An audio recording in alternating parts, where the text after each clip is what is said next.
We've seen a shift in marketing, right? For a long period of time, it was, what sells is what is on the screen, right? And it was usually one type of people looked like one type of way. And then it started to shift towards like, how do people look, and more kind of towards diversity. Mm-hmm. I'm starting to see that it's coming the pendulum is going a little bit back towards going back, not quite like how it was like in the 80s or 90s.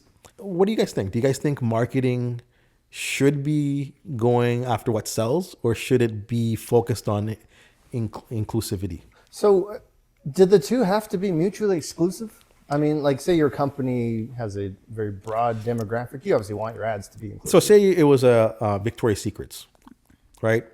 And you know what? We want everyone to feel inclusive. So we start using, larger models.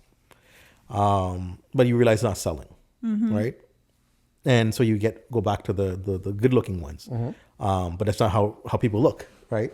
It's, so you're in marketing. So how do you handle that? If your job is in line, you're there to get sales and conversions. But you realize that this ad, it doesn't reflect the whole population, but it gets me more conversions. That's okay. Roll it back. Go with the one that works. Yeah. There's always going to be environments online, print, out of home, billboard, where you can test out different models, different markets. So you can always push that. You can always experiment, see what works. Are people open to, plus size models for Victoria's Secret?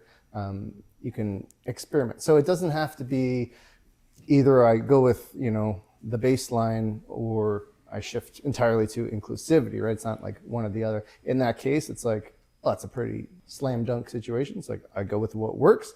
But yeah, you can absolutely experiment. I love that companies are doing that. Obviously, the one that comes to mind is 𝐕 with their campaign featuring women of all kinds of body types on billboards. So refreshing, right? Yeah. Just to see that. Finally, some representation. So I think it's great that we're going there. What if they found that it wasn't? I know it's a hypothetical, but they found that it wasn't selling. What happens? Like anywhere across all channels. Just lower conversion. I think you have to. I don't think it may be the marketing. Like, I used to love Victoria's Secret, but whether it was a size 2 model or a size 14 model wearing the outfits, that wasn't going to be the reason for me to buy it. What was going to be the reason for me to buy it is that I liked the clothes, I liked what was being offered, and then it was affordable. Victoria's Secret, for the longest time, they were like, the brand to aspire to. You want to own something Victoria's Secret, because they weren't even in Canada for the longest time. It was something that you only got when you went to the States. So when I traveled across the board, I would be going to Victoria's Secret. But it's expensive. So to me, it's not like then you had other brands coming out that were offering pretty similar products that looked the same, that were nice, but it was far less expensive. And as I got older and made more money, the less money I wanted to spend.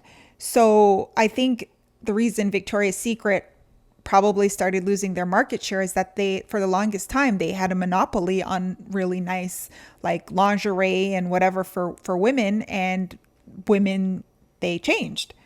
Their interests changed, or what they were looking for changed. So I stopped buying Victoria's Secret because I wasn't going to spend like $120 on a bra and underwear when I could go buy something that looks just as cute for half the price.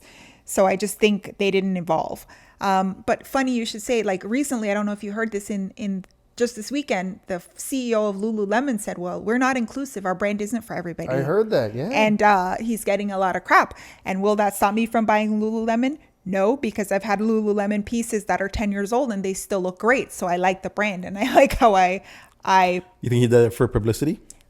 Possibly to cause tension. And of course, he's getting backlash, and now people are talking about Lululemon, and the algorithm from social media is going to continue to feed you that content. I don't know if this is founded. I did read it on TikTok, so I'm going to say 100% absolutely trustworthy.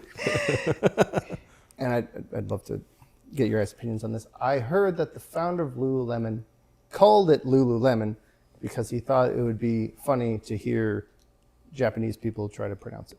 Oh wow, no, I've never I've never heard that. So if it's true, that's pretty stupid. That is pretty stupid. I think that's just made up. I think it's one of those things that, I mean, you know what? I don't know. I don't know. Not being inclusive. Yeah, yeah. But that's true. I don't know. Have you guys heard that? Do you think it's true? Do you think that somebody would name their company because of pronunciation?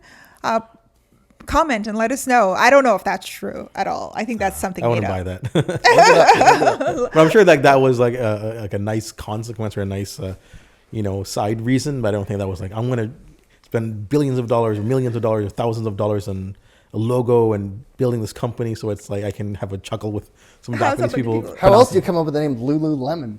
Yeah, I don't know. I'm sure there's a backstory there. Somebody's going to correct us and tell us the real story. Please.